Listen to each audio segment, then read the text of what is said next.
Duke Henry अपने चंद साथियों के साथ जान बचाकर मैदान जंग से भागता है, लेकिन गिरफ्तार हो जाता है और उसका सर कलम कर दिया जाता है। यूरोप के सवाने निगार लिखते हैं कि निश्तर के मैदान जंग में बहुत कम नसरानियों को अपने जाने बचाकर निकल जाना नसीब होता है। उनके लश्कर की अक्सरियत को मंगोल मौत के घाट उतार देते हैं और फिर जो अनोखा और नया काम वो करते हैं वो ये कि मैदान जंग में मरने वाले यूरोपी नसरानियों की लाशों के सीधे कान काट लेते हैं और उन्हें बाद में गिन के मकतूलीन की तादाद मालूम करने के लिए थैलियों में बांध देते हैं। नश्तर के मकाम पर यूरोप के मुत्तहिदा लश्कर को बदतरीन शिकस्त देने के बाद कायदो नश्तर शहर की तरफ बढ़ता है। शहर मंगोलों के वहां पहुंचने से पहले ही खाली हो चुका होता है। कायदो जी भर कर शहर को लूटता है और अपनी आदत के मुताबिक लूटमार के बाद शहर को नजर आतिश कर दिया जाता है। बोहेमिया का वो लश्कर जो नश्तर के मकाम पर जमा होने वाले नसरानियों की मदद के लिए आ रहा था, उसे जब खबर होती है कि नश्तर के मकाम पर यूरोप के मुत्तहिदा लश्कर को बदतरीन शिकस्त का सामना करना पड़ा है, तो वो आगे बढ़ना तर्क कर देते हैं और तेजी से पलटकर वो जुनूब में गलातज नाम की पहाड़ियों के एक तरफ नाहमवार टीलों के अंदर घात लगा लेते हैं। मंगोल इस सारे इलाके का चक्कर काटते हैं और वो अंदाजा लगा लेते हैं कि बोहेमिया वालों ने जो घात लगाई है वो बड़ी मजबूत है, इसलिए वो उनकी घात पर हमला नहीं करते। मंगोल बड़ी चालाकी का मुजाहिरा करते हैं। अपने घोड़ों को आराम देकर वो आहिस्ता आहिस्ता परे हट जाते हैं और बोहेमिया में दाखिल होकर जिधर से गुजरते हैं शहरों को तबाह बर्बाद और ताख्तो ताराज करते चले जाते हैं। बोहेमिया वालों का वो लश्कर जो घात में चला जाता है, उसे जब खबर होती है कि सामने उनका अपना वतन खतरे में है, लिहाजा वो अपने वतन के तहफ्फुज के लिए अपनी घात से निकलते हैं। लेकिन मंगोल भी कमाल के होशियार और अय्यार थे। बोहेमिया वालों के इलाकों में मंगोलों की हरकत व नकल महज एक बहाना थी। दरअसल वो ऐसा करके बोहेमिया वालों को उनकी घात से बाहर निकालना चाहते थे और वो इसमें कामयाब रहे। जो ही बोहेमिया का लश्कर कोहिस्तानी सिलसिलों की चट्टानों और नाहमवार जमीन की घात से निकलता है, मंगोल खूंखार दरिंदों की तरह पलटते हैं और गलातस के नाहमवार टीलों में वो बोहेमिया वालों पर हमलावर होते हैं। इस लश्कर को उन्होंने तबाह बर्बाद करके रख दिया और फिर मोरादिया की जरखेज वादियों में पहुंच जाते हैं। और इससे पहले कि मोरादिया की हिफाजत के लिए कोई लश्कर जमा हो सके, वो इस पूरे इलाके को तबाह बर्बाद कर डालते हैं और फिर कायदों का ये मंगोल लश्कर हंगरी की तरफ पेशकदमी करता है। इस बदतरीन शिकस्त के बाद शिकस्त खुर्दा सालार जो मंगोलों से जान बचाकर भाग जाते हैं, वो जर्मनों के शहनशाह की तरफ पैगाम भिजवाते हैं कि सिर्फ 1 माह के अरसे में मंगोलों ने बड़ी तेजी से 400 मील की मुसाफत तय की है और फैसला कुन लड़ाइयां यूरोप वालों से जीती हैं। कई शहर मिस्मार कर दिए हैं और दरिया रचोला से लेकर लेक नश्तर तक पोलैंड और साइलेशिया की सारी मुकावमत का खात्मा कर दिया है। और अब मंगोलों का ये लश्कर मोरादिया की वादी में अपने घोड़ों को चरा रहा है और बोहेमिया के बचे खुचे लश्कर पर निगाह रखे हुए है। साथ ही वो अपने सालार आला सोबोदाई की तरफ से मजीद अहकामात का भी इंतजार कर रहा है। कायदों के बाद कारपथीन पहाड़ी सिलसिले से वो नश्तर कूच करता है, जो कि खरीम बिन मकरूम की कमानदारी में होता है। खरीम बिन मकरूम को भी दरिया डनूब के किनारे पुश्त के मकाम पर पहुंचने के लिए काफी लंबा चक्कर कटना पड़ता है। जिस रास्ते पर खरीम बिन मकरूम ने सफर करना होता है, इस मुतालिक मंगोल हरकारे उसे खबर कर देते हैं कि मुख्तलिफ हिस्सों में तकसीम करके बर्फानी जंगल में जो कुछ भी मिल सकता है जमा कर लेता है। इसके अलावा ग़िज़ा हासिल करने के लिए कस्बों पर हमला करता है। वहां पर भी झड़पें होती हैं। इन झड़पों के मुकाबले में जो लश्कर सामने आते हैं, उन्हें वो तहस नहस करता चला जाता है। आगे बढ़ते हुए खरीम अपने हिस्से के लश्कर के साथ ट्रांसोपेनिया से गुजरता है। रास्ते में जो दरिया आते हैं, अभी उनमें बर्फ के पिघलने या बहार की बारिश की वजह से तुग़यानी नहीं आई थी। अपने साथ काम करने वाले मंगोल हलकारों के जरिए खरीम पायाब घाट ढूंढ लेता है और कुछ दरियाओं को इस तरह उबूर करता है और बाकी दरिया जो रास्ते में आते हैं उन्हें अपने घोड़ों को रस्सों से बांधकर दरिया पार करा लिया जाता है। लश्करी अपने घोड़ों के साथ साथ तैरते हुए दरिया के पार निकल जाते हैं। साथ ही उन्होंने अपने चमड़े के थैलों को, जिनमें उन्होंने हवा भरी हुई थी, उनका सहारा लिए थामे होते हैं। इस तरह दरिया पार करने में उन्हें दुश्वारी पेश नहीं आती। खरीम बड़ी बर्क रफ्तारी से अपना सफर जारी रखता है। वो कहीं ठहरता नहीं, क्योंकि इस बर्फानी इलाके में उसे रोजाना लगभग 40 मील की साख्त तय करना होती है। नाजरीन, आगे बढ़ने से पहले कमेंट सेक्शन में हमें अपनी आरा से जरूर आगाह कीजिएगा कि आपको हमारी ये सीरीज कैसी लग रही है। आइंदा आने वाली इक़्तिसाद से बाखबर रहने के लिए हमारे चैनल को सब्सक्राइब कर लें और साथ मौजूद बेल आइकॉन को जरूर क्लिक कर लें। शुक्रिया। रोजान शहर के करीब चांदी की कानों के आसपास यूरोप वालों का एक लश्कर खरीम बिन मखरूम की राह रोकता है। यहाँ चांदी की कानों के आसपास यूरोप के इस लश्कर को खरीम बिन मखरूम बदतरीन शिकस्त से दो चार करता है। यूरोप का वो लश्कर भाग निकलता है। भाग निकलने वाला वो लश्कर कव्वी हैकल जर्मनों का होता है जो अपने बख्तरबंद सिपाहियों को नाज करते हैं, लेकिन मंगोलों के मुकाबले में उन्हें शिकस्त होती है। रोजान शहर के लोग देखते हैं कि घोड़ों पर सवार मंगोल आंधियों और तूफानों की तरह उमड़ते और घोड़ों को सरपट दौड़ाते चले आ रहे थे। जर्मनों की शिकस्त के बाद रोजान शहर के अंदर जो हिफाजती लश्कर होता है वो भी बाहर निकलता है और मंगोलों पर हमलावर होता है। इस मौके पर मंगोल एक बेहतरीन जंगी चाल चलते हैं, खुशउस्लूबी से पीछे हट जाते हैं और रोजान शहर से निकलने वाले जर्मन ये ख्याल करते हैं कि उन्होंने मंगोलों को शिकस्त देकर पीछे हट जाने पर मजबूर कर दिया है। खरीम बिन मखरूम अब चूंकि मंगोलों की जंगी चालों से पूरी तरह आगाह था, उनके अंदर रहते हुए वो जंग के सारे तरीके सीख चुका था। जानबूझकर वो अपने लश्कर को पीछे हटाता है और उसकी हरकत से जर्मन खुश हो जाते हैं और वापस रोजान शहर में चले जाते हैं। फतह की खुशी मनाने के लिए शहर में पहुंचकर शराब खानों में जाकर शराब पीते हैं और हथियार खोल देते हैं। और वैसे भी ये त्योतानी जर्मनों का कायदा था कि वो थोड़ी सी भी खुशी मिले तो शराब पीने बैठ जाया करते थे। जब वो शराब पीकर मदहोश हो जाते हैं तो खरीम बिन मखरूम आंधी और तूफान की तरह अपने लश्कर के साथ पलटता है और शहर के खुले हुए दरवाजों से वो शहर में घुसता है और बगैर किसी लड़ाई और मुजाहमत के सारे जर्मन लश्कर को कैदी बना लेता है और उनके साथ अजीबो गरीब सलूक करता है। खरीम अपने लश्कर से अनगिनत कुल्हाड़ियों का एहतमाम करता है और जर्मनों को कुल्हाड़ियां देकर अपने लश्कर के आगे आगे रखता है ताकि आगे जो जंगल आ रहा है उसके लश्कर की पेशकदमी के लिए वो जंगल को काट काट कर रास्ता साफ करें। अब क्योंकि जर्मन रास्ता साफ करते चले जा रहे हैं, लिहाजा खरीम बिन मखरूम के आगे बढ़ने की रफ्तार तेज हो जाती है। जूं-जूं ये आगे बढ़ता चला जाता है, यूरोप के लोग उसे देखते ही अपने शहरों के दरवाजे बंद कर लेते हैं और शहर के लोग अपने शहरों की फसीलों पर चढ़कर मंगोलों की नक्लो हरकत देखते हैं, इसलिए कि वो मंगोलों की बर्बरियत और उनकी फतूहात के मुतालिक सुन चुके होते हैं और उन्हें अजीबुल खलकत ख्याल करते हुए उन्हें देखना चाहते हैं।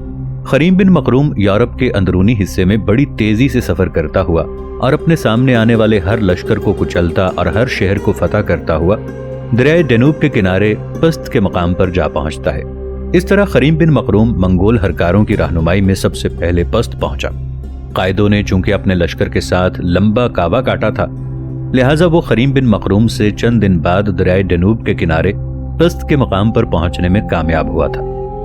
मंगोलों के लश्कर का तीसरा हिस्सा, जिसकी कमानदारी उनके खाकान औगदाई का बेटा कदान कर रहा था, वो भी कारपतीन पहाड़ों से कूच करता हुआ यूरोप में आगे बढ़ा। उसने गलेशिया से गुजरते हुए जनूबी इलाकों का रुख किया।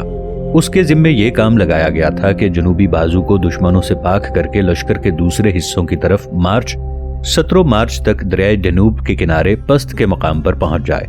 लश्कर का चौथा हिस्सा बातो खान, बरकाई खान और सोबदाई की सरकर्दगी में रवाना हुआ। इसमें लगभग 40,000 के करीब सवार थे। लश्कर के इस हिस्से के पास छोटी छोटी मंजनेकें थीं जो किसी दिक्कत के बगैर पहियों वाले छकड़ों में बांधी जा सकती थीं। करफेती पहाड़ों से उतरने के बाद बातो खान उन दर्रों तक आया जो आमतौर पर रूसी दरवाजे कहलाते हैं। यहाँ उसने देखा कि हंगरी के एक सरहदी दस्ते ने दरख्त काटकर रास्ता रोक रखा था। ये मंगोल हलावल एक दर्रे पर कब्जा करने में कामयाब तो हो जाता है, लेकिन रास्ता कठिन होने की वजह से इसे देर लग जाती है। इस दौरान हंगरी वाले मंगोलों पर हमलावर होते हैं, लेकिन मंगोलों का कमाल है कि दर्रा साफ करते करते भी वो हमलावर हंगरियों पर गालिब रहते हैं, उन्हें मार भगाते हैं और उन दर्रों से गुजर जाते हैं। इन कोहिस्तानी दर्रों से गुजरने के बाद बातो खान का लश्कर हंगरी के मैदान में 110 मील की मुसाफत 3 रोज में तय कर लेता है और अपने मुकर्ररा वक्त पर दरियाए डैनूब के किनारे बस्त के मकाम पर पहुंच जाता है। इस तरह मंगोल लश्कर के चारों हिस्से मुकर्ररा वक्त पर दरियाए डैनूब के किनारे पहले से तजवीज करदा मकाम तक पहुंच जाते हैं। ये इलाका हंगरी की अमलदारी में था और हंगरी के बादशाह बेला की बेखबरी और गफलत का ये आलम था कि मंगोल कारपतीन पहाड़ों से कूच करने के बाद उसकी अमलदारी में दरियाए डैनूब के किनारे आकर पड़ाव कर चुके थे لیکن ابھی تک اس کے مخبروں نے یہ اطلاع نہیں دی تھی اور ہنگری کا بادشاہ بیلا یہی سمجھے ہوئے تھا کہ منگول ابھی تک کارپتھین پہاڑوں کے نواح میں پڑاؤ کیے ہوئے ہیں۔ اس بنا پر جس وقت منگول دریائے ڈنوب کے کنارے پہنچ چکے ہیں، اس وقت ہنگری کا بادشاہ اپنے سالاروں، اپنے سرداروں اور پادریوں کی مجلس مشاورت میں بیٹھا کارپتھین پہاڑوں کے پار سے منگولوں کے حملے کے خطرناک امکان پر غور کر رہا تھا۔ منگولوں نے پست شہر سے کافی فاصلے پر پڑاؤ کیا ہوا تھا اور بیچ میں دریائے ڈنوب تھا، لہٰذا ہنگری والے دریا کے اس پار جودا کے مقام پر بست کے شہر میں منگولوں کے خلاف مشورہ کر رہے تھے، جبکہ جودا میں منگولوں کا مقابلہ کرنے کے لیے لشکر جمع ہو رہے تھے۔ ان میں اہل ہنگری کے لشکر بھی تھے اور دوسرے یورپی ممالک کے عساکر بھی۔ یہ لوگ جوق در جوق منگولوں کا مقابلہ کرنے کے لیے جودا میں جمع ہو رہے تھے۔ ابھی یہ مجلس مشاورت جاری تھی کہ ہنگری کے بادشاہ بیلا کا ایک کماندار کاؤنٹ زالفوک بست کی طرف سے آیا۔ وہ بدحواس تھا، بغیر اجازت کے مجلس مشاورت میں آن گھسا اور ہنگری کے بادشاہ بیلا کو یہ اطلاع دی کہ کارپتھین کے پہاڑوں کی سرحد کا خاتمہ ہو گیا ہے اور منگول ان کوہستانی سلسلوں سے کوچ کرنے کے بعد دریائے ڈنوب کے کنارے پہنچ چکے ہیں۔ یہ خبر سننا تھی کہ اہل ہنگری کے پاؤں تلے سے زمین نکل جاتی ہے اور وہ بڑی تیزی اور سرعت کے ساتھ جنگی تیاریوں میں لگ جاتے ہیں۔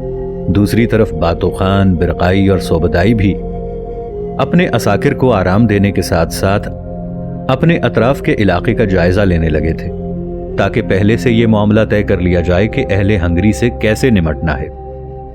دریائے ڈنیوب کے کنارے ایک روز خریم بن مقروم اور قریز بن مقروم دونوں بھائی اپنے یورت میں بیٹھے ہوئے تھے کہ یورت کے باہر باتوں کی حسین اور خوبصورت بیٹی بختائی اور کرغیز سردار گوچلوک کی پرجمال بیٹی تائسی نمودار ہوئیں۔ اس موقع پر تائسی نے آواز دے کر قریز بن مقروم کو باہر بلایا۔ اس پر قریز بن مقروم اپنی جگہ سے اٹھا اور یورت سے نکل کر ان دونوں کے سامنے آن کھڑا ہوا۔ اس موقع پر تائسی نے بڑی رازداری سے اسے مخاطب کیا، تم ایسا کرو، ذرا ہمارے یورت میں چلے جاؤ، میں اور بختائی دونوں ایک انتہائی اہم موضوع پر تمہارے بھائی سے گفتگو کرنا چاہتی ہیں، اور ہماری گفتگو کا موضوع بشار ہے۔ تائسی کے ان الفاظ پر قریز مسکرایا، پھر اپنائیت کے جذبات میں کہنے لگا، ذرا میرے بھائی کا خیال رکھنا، وہ سیدھا سادہ سا بھولا انسان ہے۔ قریز کو رک جانا پڑا، اس لیے کہ ہلکے ہلکے تبسم میں باتوں کی بیٹی بختائی بول پڑی، قریز میرے بھائی، تمہارے بھائی خریم جیسے دو چار بھولے بالے اور سیدھے سادے انسان ہوئے تو پھر یاد رکھنا، اس کائنات کا چلنا ناممکن نہیں تو دشوار ضرور ہو کر رہ جائے گا۔ اب تم تائسی کے یورت میں جاؤ تاکہ ہم جس موضوع پر گفتگو کرنا چاہتی ہیں کر لیں۔ اس پر چپ چاپ مسکراتے ہوئے قریز تائسی کے یورت کی طرف چلا گیا تھا۔ اس کے ایسا کرنے پر بختائی اور تائسی یورت کے بالکل قریب آئیں اور بختائی خریم کو مخاطب کر کے کہنے لگی، خریم میرے بھائی، اگر آپ اجازت دیں تو ہم اندر آ جائیں۔ خریم اپنی جگہ پر اٹھ کھڑا ہوا۔ دونوں کو جب اندر آنے کے لیے کہا تب دونوں یورت میں سے داخل ہوئیں۔ خریم کے اشارہ کرنے پر دونوں ایک نشست پر بیٹھ گئیں۔ خریم بھی ان کے سامنے جم گیا۔ پھر گفتگو کا آغاز باتوں کی بیٹی بختائی نے کیا تھا۔ خریم کو مخاطب کرتے ہوئے وہ کہہ رہی تھی، بھائی ہم ایک انتہائی اہم موضوع پر آپ سے گفتگو کرنے آئی ہیں اور مجھے امید ہے کہ ہم جو کچھ کہیں گی اس پر آپ یقین کریں گے۔ خریم کہنے لگا، کہو تم دونوں کیا کہنا چاہتی ہو؟ جواب میں بختائی نے کچھ سوچا، پھر وہ خریم کی طرف دیکھتے ہوئے کہہ رہی تھی، خریم میرے بھائی، اگر کوئی محبت پسند انسان کائنات کی روشن ترین سچائی اور پاکیزہ ترین اعتماد بن کر کسی کو چاہنے لگے، اپنے مغز کے نہا خانہ شکم جیسے شیریں احساسات، اپنی جوانی کی مہکار، اپنے شباب کی خوشبو، اپنے ذات کی رنگ و نکہت، روشنی اور نرمی، اپنی زندگی کی حسین ترین صداقتوں کو کسی پر نچھاور کرنا چاہے تو پھر اس کا کیا حل ہونا چاہیے؟ اگر میں آپ سے یہ کہوں کہ آپ کی مٹھی میں کسی کی محبت کا مقدر ہے تو پھر آپ کیا جواب دیں گے؟ بختائی کی اس گفتگو سے خریم بن مقروم بوکھلا سا گیا۔ کچھ دیر عجیب سے انداز میں اس کی طرف دیکھتا رہا، پھر کہنے لگا، بختائی میری بہن، گفتگو کا جو انداز تم نے اپنایا ہے یہ میرے لیے بالکل نیا ہے، اور میں ویسے بھی تمہاری باتوں کا مطلب سمجھا نہیں کہ تم کہنا کیا چاہتی ہو۔ بختائی نے قہقہہ لگایا، پھر وہ کہہ رہی تھی، بھائی میں کہنا چاہتی ہوں کہ کوئی آپ کو اپنے بزم رخسار اور گیسوؤں کے لیے مہتاب کا نور، اپنے باب و در کے اسرار نہاں کے لیے صبح جمال کی نمود، اپنی زیست کی ہر علامت کے لیے خوش وصفی اور خوش خصالی، اپنے لبوں کے نطق کے لیے خوش کلامی کی سلامت زبان، اپنی ہر عرق و رگ کے لیے جذبات کی تپش اور اپنے کمارپن کی راتوں کے لیے رانائی اور لطافت خیال کرتا ہے۔ کوئی دبے دبے سینے میں آپ کے لیے جوان جذبے، زیر لب برسوں کے رکے ہوئے پیغام، जुल्फों में छुपी अहद शबाब की बारिश, दिल की तुग़यानी के वलवले, सपने में रुके हुए शबाब के तूफानों के अंदर अपनी हर सई और तवाफ, अपने सुकूत का हर वक़ार, अपने तकल्लुम का हर हुस्न, अपने कंगन की हर खनक, अपने बदन का निखरा रंग और अपनी यादों के जुगनों तक आपके लिए वक्फ कर चुका है। बख्ताई जब खामोश हुई तो करीम बिन मकरूम ने हल्का सा कहकहा लगाया। कहने लगा, बख्ताई मेरी बहन, तुम्हें कोई अच्छा मुकर्रिर होना चाहिए था। तुम बहुत अच्छा बोल लेती हो। पहले तुम दोनों ये तो कहो कि तुमने आज मुझे बेवकूफ़ बनाने का आज़म क्यों कर लिया है। मुझसे गुफ्तगू करने का जो अंदाज तुम दोनों ने अपनाया है और जिस किस्म के अल्फाज तुम इस्तेमाल कर रही हो, ये मेरे लिए यकीनन नए हैं। इससे पहले भी तुम दोनों मुझसे मिलती रही हो, मेरे पास उठती बैठती रही हो, लेकिन पहले तुम दोनों ने इस किस्म का रवैया, कभी इस किस्म का सुलूक या इस तरह के अल्फाज इस्तेमाल नहीं किए। फिर आज तुम दोनों को क्या हो गया है। इस पर ताइसी बोली और करीम बिन मकरूम को मुखातिब करके कहने लगी, भाई हम आपका एहतराम करती हैं, आपको बेवकूफ़ बनाने के मुतालिक सोच भी नहीं सकती। जिस रोज़ हमने ऐसा करने का अज़्म किया, यूं जाने वो दिन हम दोनों की ज़िंदगी का आखिरी दिन होगा। दरअसल मेरी बहन बख्ताई ने कुछ ज़्यादा ही तमहीद बांध दी है। इसे हक़ाइक़ को आप पर वाज़े कर देना चाहिए था। जो बात हम दोनों आपसे कहने के लिए आई हैं वो कुछ यूं है कि बशार आपको ख्वाहिशों की डालियों पर सहर की किरणों, जुगनों के दियों में रोशनी में नई बहारों के गीतों, बहते चश्मों की सदाओं में बहार रुतों की नवीद और लबों पर तबस्सुम सजाए चाहतों के सफ़ीरों की तरह पसंद करती है, मोहब्बत करती है। बस यही वो बात है जो हम आपसे कहने आई हैं कि बशार आपसे मोहब्बत करती है। और अब आप इस पैगाम के जवाब में क्या कहना पसंद करेंगे। जवाब में करीम बिन मकरूम थोड़ी देर तक धीरे धीरे मुस्कुराता रहा, फिर कहने लगा, ये तुमने नया ही मौजू छेड़ दिया है। देखो, बशार मेरे लिए अजनबी नहीं है, मेरे यूरत में आती रहती है, बल्कि मैं तो यहाँ तक कह सकता हूँ कि एक बार उसने खुद अपनी ज़बान से इस बात का इकरार किया था कि वो किसी नौजवान को चाहती है। और ये कि करीम बिन मकरूम को रुक जाना पड़ा, इसलिए कि बख्ताई बोल पड़ी, करीम मेरे भाई, इसमें कोई शक नहीं कि वो किसी को चाहती है, किसी को अपनी ज़िंदगी का मुकद्दर बना चुकी है। लेकिन आप पर हम ये इंकिशाफ करने के लिए आई हैं कि बशार जिस नौजवान को चाहती है वो आप हैं। इस इंकिशाफ पर करीम बिन मकरूम थोड़ी देर तक गहरी सोचों में खोया रहा। उसकी गर्दन झुकी हुई थी। आहिस्ता आहिस्ता उसने अपना चेहरा उठाते हुए बख्ताई और ताइसी की तरफ देखा, फिर दुख भरे अंदाज में कह रहा था, मेरी दोनों बहनों, मैं वक्त के हिसार में महसूर शिकस्ते ज़ात में मजबूर एक इंसान हूँ। मैं छोटा था, मेरी माँ मर गई और अब तक माँ के बोसे की मुंतज़िर मेरी ख्वाहिशें मुझे दिन रात कांटों पर घसीटती रहती हैं। इस मंजिल की तरफ आते हुए रास्ते में मेरा बाप फात हो गया था और उसकी आखिरी वसीयत मेरे क़ल्बो जिगर में इस वक्त तक चुभी रहेगी जब तक मैं उसकी ख्वाहिशों की तकमील नहीं कर लेता। अजीज़ बहनों, मेरे सामने ज़ीस्त के संगदिल हिसार हैं। मुझे उम्मीदों के रेशम महकते फूलों में उलझाकर मेरी हालत तस्वीर के बिखरे रंगों, हवाओं में जर्द बिखरे पत्तों जैसी ना बनाओ। ये बात भी अपने जहन में रख लेना। मेरे अज़ल के पास मेरे अबद को सुनाने के लिए आंसुओं में डूबी दास्तानों, रोज़ शब की बेहिसी के ज़ख्मों और बंजर दिलों में बेबसी के सिवा कुछ नहीं है। मैंने जिस मंजिल की तरफ जाना है उसके रास्ते में न मोहब्बत का कोई चश्मा है, न उल्फत का कोई घरौंदा। मैं अपने नहीफ कांधों पर अपना घर उठाए नई सोचों, अनजानी मुसाफतों का मुसाफिर हूँ और सरगर्दा और बेकरा आंधियों के सिवा इस मुहिम में मेरे पास कोई ज़्यादा सफ़र भी नहीं है। करीम बिन मकरूम मजीद कुछ कहना चाहता था कि उसकी बात काटते हुए बख्ताई बोल उठी, करीम मेरे भाई, जो कुछ आपने कहा है वो दुरुस्त है, ठीक है, हकीकत है, सच्चाई है, लेकिन एक सच्चाई और भी है, और वो ये कि मोहब्बत वो मौजज़ा है जो हिजर की बेताब तारीकियों, बेहिसी की चट्टानों के सामने दुख समोने को लज्जत दहल जैसा ठिकाना मैसर करती है। रोज़ो शब की फरुमाया गर्दिश में मोहब्बत इंसान को रूह के ज़ख्मों, हालात के तुंद बगोलों से निजात देती है। मोहब्बत अनसुने गीतों की सी नर्म है। मोहब्बत मंजिलों के रास्तों की निशानदही करती है। यहाँ तक कहने के बाद बख्ताई लम्हे भर के लिए रुकी। इसके बाद वो दोबारा कह रही थी, अजीज़ भाई, हम आपसे मजाक नहीं कर रहे, हम तो आपको आपके एक ऐसे साथी की निशानदही कर रहे हैं, एक ऐसी लड़की के जज्बात की तर्जुमानी कर रही हैं जो आपकी ज़िंदगी का साथी बनकर आपके दुखों और आपके गमों को अपना गम समझना चाहती है, जो आपके दुखों और गमों की रिदा के अंदर आपका साथ देते हुए आपको खुशियों और आसूदगियों के रास्ते पर ले जाना चाहती है। भाई, हम मजाक नहीं कर रहे, कसम जावेदानी आसमान की, बशार अपनी रूह की गहराइयों से आपको चाहती है। मेरे ख्याल में हमारी तरफ से इतना कहना ही काफ़ी है। और मज़ीद कुछ मैं कहना चाहती हूँ, वो ये कि अगर कोई इंसान किसी से मोहब्बत करे तो उसकी मोहब्बत का जवाब इनकार में नहीं देना चाहिए। अगर आप बशार की मोहब्बत का जवाब चाहत से दें तो मैं समझती हूँ आप और बशार दोनों की जिंदगी सच्चाई के मोतियों से भरपूर जन्नत नुमा होकर रह जाएगी। इसके साथ ही बख्ताई अपनी जगह पर उठ खड़ी हुई। बख्ताई की तरफ देखते हुए ताइसी भी खड़ी हो गई। फिर कुछ सोचते हुए बख्ताई बोल उठी, भाई हम दोनों जा रही हैं।